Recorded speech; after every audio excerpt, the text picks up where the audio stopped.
Alright guys, here with the 2013 Mustang GT 5-liter Coyote engine. Had a check engine light come on the other day, went and got it checked out, pulled up a code for the Canister Purge valve.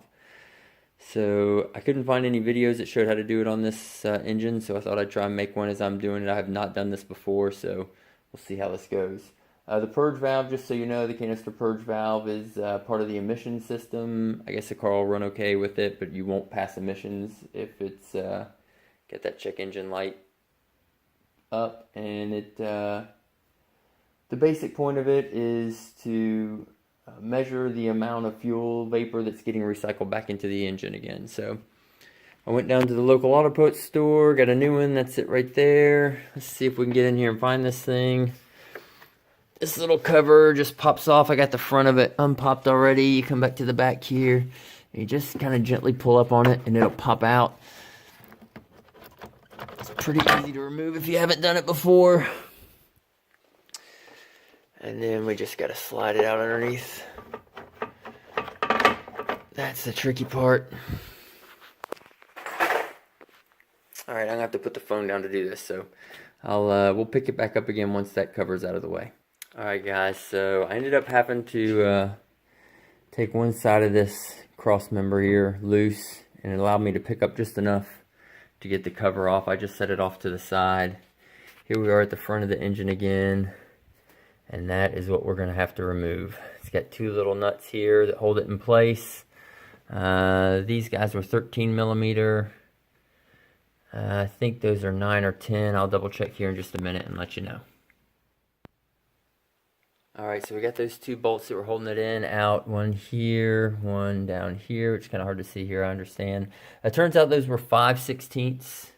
This is the new one. It fits in just like this. So we got a little electrical connector up top here. Hose to connect here, and I can't quite tell sitting here where this is connecting, but I'm guessing it just probably pulls out. So we'll have a look here. Let's see what we can do. This electrical connector up top here has like a little tab right here. Looks like you just push on that, and I'm guessing that'll slide right out. So then we've got a connection here, and then the one down bottom. This guy's,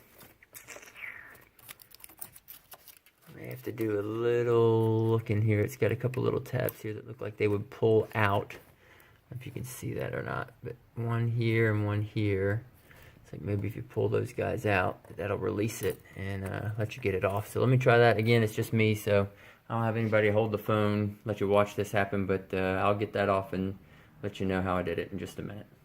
Alright, so I couldn't do this by myself, so I got my beautiful assistant here to help me real quick, show you how this works. So this does just pull straight out like this, and then that pops off of there, and this piece here has two little tabs.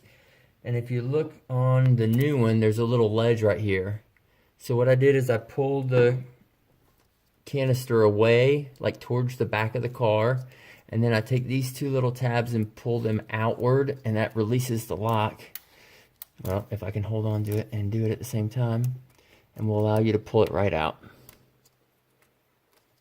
Just a matter of getting my stubby little fingernails in there to do it. There it goes.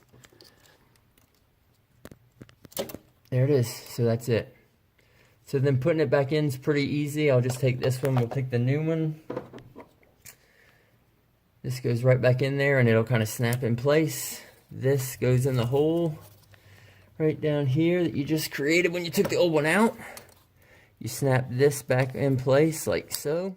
And then all we've got left to do is put those two 5/16 bolts back in, and then bolt down the cross member again. And we have completed the replacement of a canister purge valve. So thanks for watching. Hope this helps. So the Mustang's all back together now. Just thought I'd give a couple quick final notes here. I had taken this to Ford for another problem, and they noticed this canister was bad. Their estimate for fixing that, what you just saw me do, was $325.70.